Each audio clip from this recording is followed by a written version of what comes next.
उठो चिराग उठाओ कि आफताब जलाए, जरा कदम तो उठाओ कि एक राह बनाए।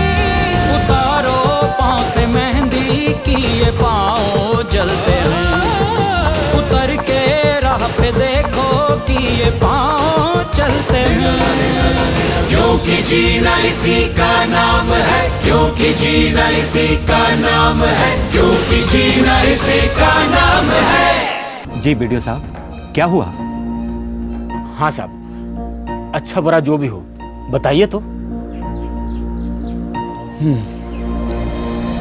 देखिए, दरअसल बात यह है कि आपके गांव के पास जो बांध है वो कुछ दिनों के लिए बंद किया जा रहा है।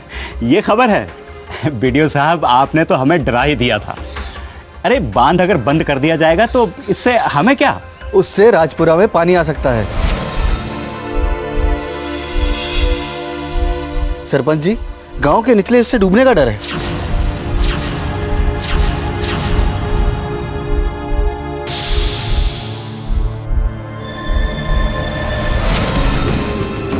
क्या आप क्या रहे हैं बीडीओ साहब?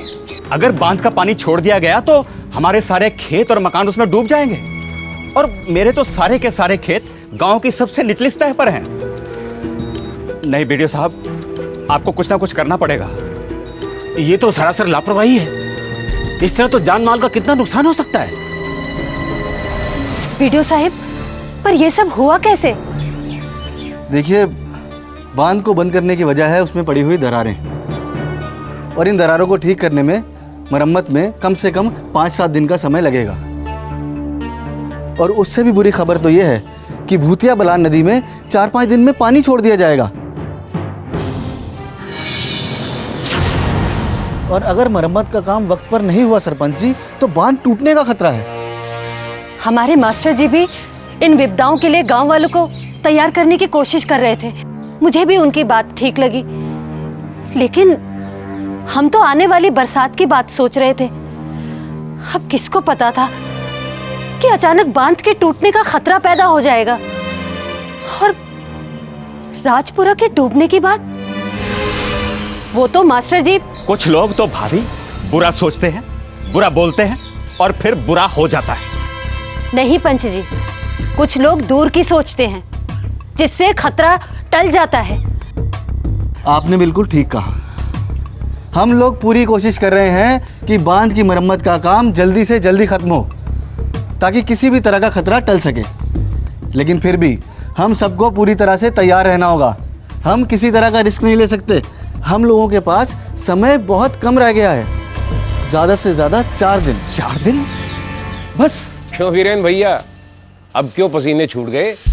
तुम तो कहते थे कि इस मौसम में बाढ़ की बात करना बिल्कुल वैसे ही है जैसे शरद में होली मनाना।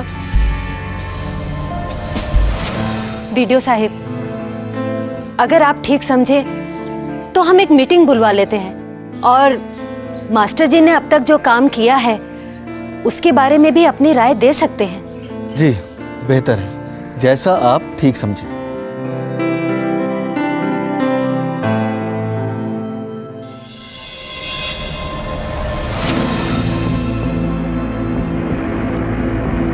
पंगत,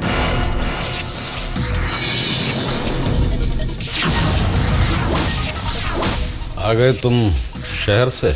जीजा आप? तुम्हारा ही इंतजार कर रहा था मैं। जीजा, वो कोई खास बात? हाँ, कौआ जब हंस बनने की कोशिश करने लगे तो समझ लो कहीं कुछ गड़बड़ है। कैसी रही तुम्हारी शहर की यात्रा? जी ठीक रही। कुछ मिला? जी मैंने तुमसे ये पूछा कि जो तुम शहर में ढूंढने गए उसमें कुछ मिला? तुम्हारी जबान को जंग क्यों लग गया मंगत? जानते हो, जंग लगी तलवार से युद्ध करना हमें आता है। हरीश, पाल, चौंको मत मंगत। तुम जानते हो कि मुझे इस तरह से चौंकना अच्छा नहीं लगता। संजय की आंखें हैं हमारे कुरुक्षेत्र में कहां क्या घट रहा है वो हमें साफ साफ दिखता है। क्या कहा था हरीश ने कि वो हमारे लिए हमारे बाप के जमाने से काम करता आ रहा है। याददाश्त अच्छी है उसकी, यही कहा था ना उसने, पर तुमने यकीन नहीं किया। शाबाश मोहम्मद, करना भी नहीं चाहिए था, क्योंकि अपनी जान से प्यार करने का हक तो कुत्ते बिल्लियों को भी होता है, पर तुम तो मंगत हो, हमारी बीवी के भाई। कुछ बातें जबान पर लानी भी नहीं चाहिए किसी के भी सामने।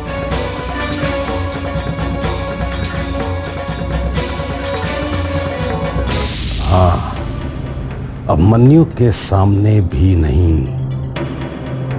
याद रहे मंगत, अपनी जान सबको प्यारी, राजा हो या भिखारी।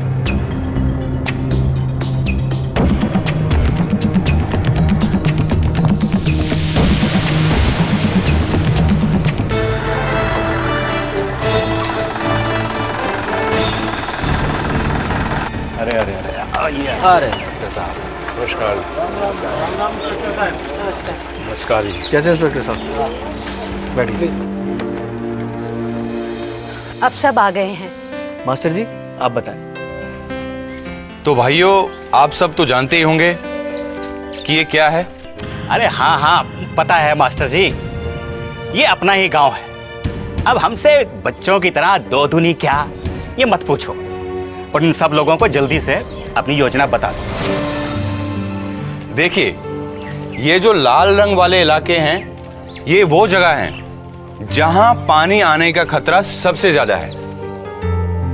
ये जो केसरिया रंग वाली जगह है, खतरा यहां पे भी है पर लाल से कम, और जो पीले रंग वाली जगह है, यहां खतरा है पर बहुत कम, और ये हरे रंग वाली जगह, ये एकदम सुरक्षित है।